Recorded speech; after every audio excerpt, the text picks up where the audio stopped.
Então, pessoal, bom dia, pessoal do canal, boa tarde. É quase, desculpa eu ter demorado um pouco para fazer esse vídeo rapidinho hoje no canal. Eu sei que ultimamente eu falei que ia ser o último, só que daí é o seguinte, eu tô precisando trabalhar, né? Além do meu quarto livro, eu não sei se esse ano que vem eu vou fazer um quinto. Tô trabalhando aí nessa ideia, mas por enquanto tá no forno.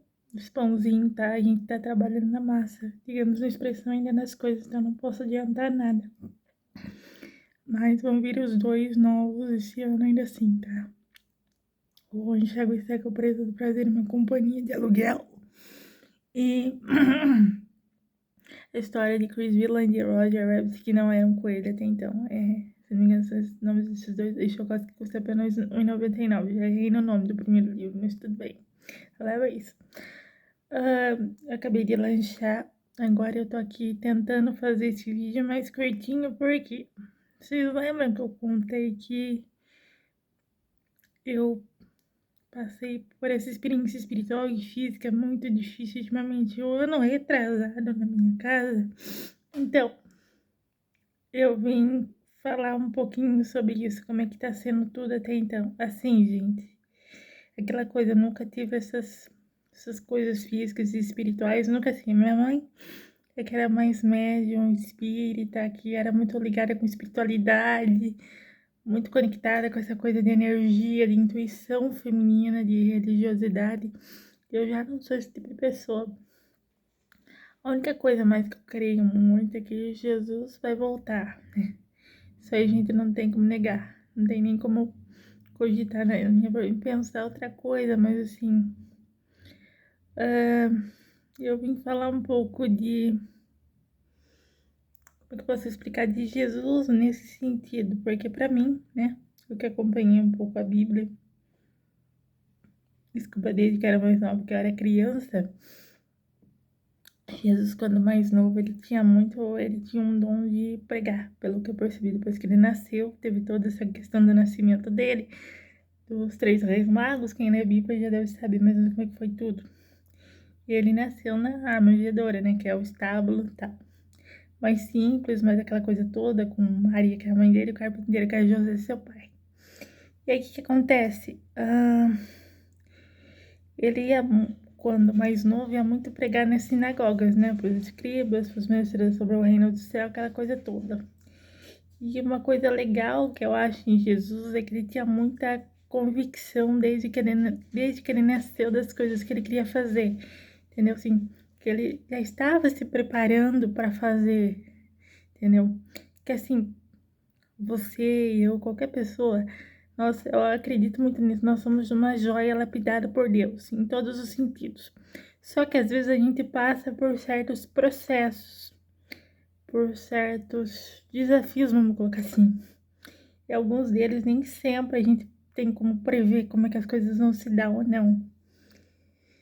Então, me assustou um pouco ultimamente, nesses últimos dias, que a gente sabe que tá vivendo no mundo inteiro, não tem jeito de uns tempos pra cá, essa questão. Porque antes de eu ter essa experiência espiritual muito pesada, pela primeira vez, por incrível que pareça, isso não foi no centro espírita, tá? Não foi na igreja católica. Não foi nenhuma lojinha esotérica e tal. Eu tive muito essa questão da paralisia do sono. Quando essa experiência veio pra mim, eu senti que eu desmaiei enquanto eu dormia mesmo. Eu saí do meu corpo. Isso foi uma coisa muito pesada, assim, nesse sentido, entendeu? Eu ouvi os outros falar que acontecia com alguém, outra uma coisa, mas quando a gente sente isso, realmente é completamente diferente. E aí, o que acontece? Eu tava em muita oração, tal, nesses dias não tinha nem perdido meu trabalho ainda, tava tudo certo.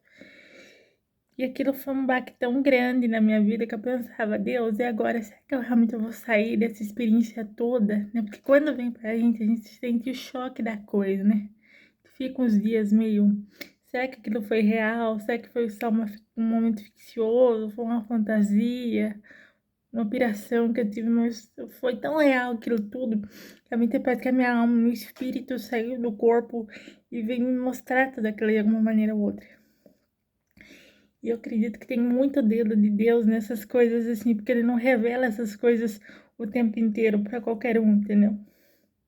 Então, né, pode ser um chamado realmente, ou pode ser só, sei lá, uma intuição, uma coisa esquisita. E aí, o que acontece? Eu não vou contar aqui para não ficar muito longo e também não chatear vocês com isso da medo em alguém, sei lá, mas assim, tá, aí eu saí disso e falei, bom, o que eu vou fazer agora?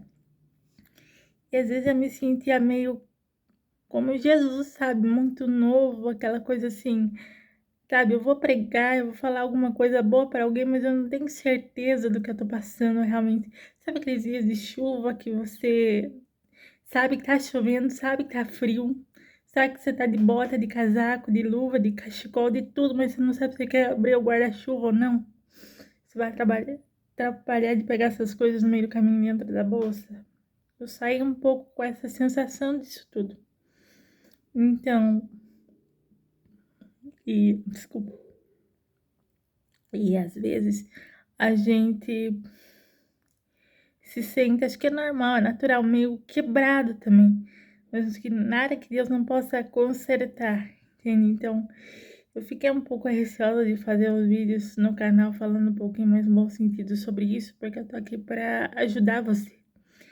Para você poder entender que em relação aos seus medos, às suas dificuldades, algum outro desafio que você também vai passar na vida, assim como eu, que você não tá sozinho, tá? Que eu não tô aqui para te criticar, porque o próprio Jesus falava, nos alertou, que nos últimos dias iam acontecer muitas coisas difíceis, tá? Muitas coisas no bom sentido improváveis também, que a gente não teria como perceber de uma hora para outra. Então, né, a gente ia ficar um pouco meio sem chão realmente, mas, né, e entenda que, assim como eu, esse processo todo que agora você está passando, isso não significa que você deixou de ser ou não importante para Deus. Você pode ter deixado de ser para as outras pessoas, mas nunca para Deus, realmente, para aquela única e verdadeira pessoa que te fez, que se importa tanto com você, que deve estar te dando tudo isso para você tirar alguma coisa boa no fim das contas dessas experiências também. Por mais que elas sejam, sei lá, as mais mirabolantes o possível. Então, né? E é claro, nem sempre a gente vai estar numa cultura, numa sociedade em si que vai nos entender, que vai nos acolher em tudo, que vai aceitar tudo, gente. Isso não existe. É natural do ser humano a gente precisa caminhar por uma certa aura em comum, coletiva, de egoísmo, de soberba, de disputa, né? Uns com os outros por alguma coisa que realmente vale a pena, não tem jeito. Acho que o mundo capitalista, de uma maneira em geral, é assim também. A gente tá numa competição o tempo inteiro, a gente já nasce com isso o tempo inteiro. Agora, querer participar disso ou não é outra coisa, se identificar com isso, né? Então, e eu tô muito nessa fase agora de querer descansar, de querer buscar mais a Deus realmente, de querer entender um pouco, acho que, não sei se eu posso falar isso, é que sim, o meu propósito realmente. A gente fala tanto desse livro, né, O Segredo. Tá tendo aí umas histórias meio malucas com o Jim Carrey também, que ele entrou muito nessa coisa da consciência plena. Agora ele realmente tá percebendo o eu interior dele, se ele realmente tem um propósito ou não na vida dele. E é isso que eu falo. Enquanto a gente tá aqui perdido no meio da maré em todo mundo, a gente tem que sempre se lembrar que a gente um dia vai ter que voltar para Deus, né? Não tem como. Nosso verdadeiro objetivo final, eu acredito assim que desde o Gênesis, da criação do mundo e de todas as coisas, eu não sei como é que é a opinião de cada um, mas que um dia a gente vai voltar para nossa verdadeira casa, que não é aqui, né? Que Jesus fala que é tudo temporário, que é tudo passageiro, que nós somos peregrinos numa terra estranha que não é nossa, realmente. Então, e às vezes eu tenho muito isso. Que Jesus é um cara tão inteligente, é um cara tão bonito, por dentro e por fora, que ele muitas vezes cria situações para que a gente saia um pouco da nossa zona de conforto também. Para que a gente possa se mexer um pouquinho. Isso requer muita coragem. Porque nem sempre a gente vai estar disposto, né, realmente a querer tirar as pedras do nosso caminho também. Então, é realmente mais fácil culpar as pessoas, culpar os problemas em si de uma forma externa, pelo que a gente às vezes pode estar passando, não agora. Mas assim, você entende isso? Então, é isso, gente. Eu só queria avisar vocês que talvez eu vá voltar com o canal se eu tiver alguma história por enquanto interessante por aqui. Mas eu tô nessa vibe de passar pelo meu processo e de me respeitar. Entender que às vezes a realidade vai ser frustrante, sim, vai ter momentos difíceis, sim.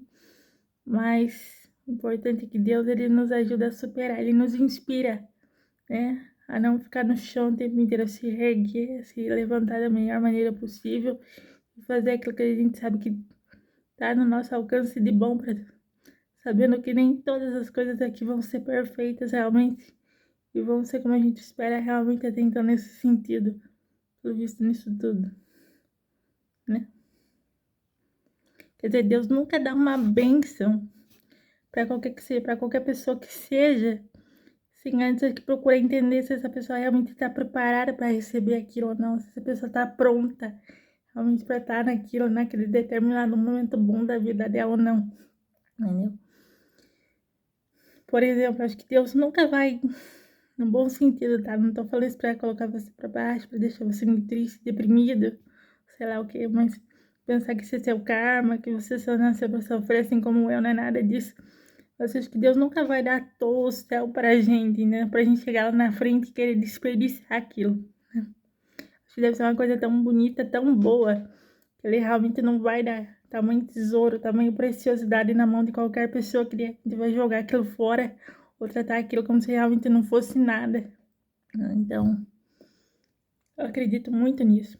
É por isso que Jesus, às vezes, eu acredito sim que ele usava muito essa questão das parábolas, para que as pessoas se esforçassem um pouquinho para procurar entender o que ele realmente estava querendo dizer no fim das contas. Para a gente não se acostumar, não se acomodar, né? Porque se tudo fosse fácil através de Jesus, né? E para Jesus, a gente não teria as condições boas que a gente tem hoje. A gente não teria as oportunidades boas que a gente sabe que a gente também pode fazer hoje. Então, por isso que Jesus muitas vezes corria para as crianças, procurava se comunicar de uma maneira melhor para as crianças, porque elas tinham bondade no coração, elas tinham vontade, realmente elas demonstravam interesse de vir até ele de verdade. Não tinha nada nem ninguém que podia impedi-las de fazer isso de verdade. Elas são muito espontâneas. Vocês podem reparar, quando no bom sentido uma criança quer uma coisa, entendeu? Não tô falando das crianças que exageram e tal, que não tem discernimento para as coisas, não é isso. Ela vai lá e faz, entendeu? Ela não fica enrolando, ela não tá preocupada com você se hoje vai fazer sol, se tá chovendo, se você não pode, se você não tem condições. Ela quer empinar pipa, ela quer pintar o cabelo de uma cor diferente, ela quer vestir uma roupa legal. E nem sempre é só porque a amiguinha da escola tá usando. Tem nada a ver isso. Então, Jesus, ele era esse tipo de pessoa que, assim, ele acolhe você, ele ama você, isso nunca vai mudar. Mas ele quer procurar saber se você realmente está se esforçando para chegar onde você tem que chegar. Para entender que o que ele vai dar para você não é qualquer coisa. E você também para ele não significa qualquer coisa. Muito pelo contrário disso. Por isso que ele fala na Bíblia. Eu não lembro em qual versículo tá. Acho que tá perto do final, mas para perto de Timóteo, em Apocalipse ou Lucas, alguma coisa assim. Não lembro no Novo Testamento. Sou meio ruim de memória, mas fala assim: desperta tu que dormes, porque a hora vem. Ou seja, acorda você que ainda tá meio preocupado com pequenas coisinhas daqui dessa terra, porque você é tão importante para Deus, para Jesus,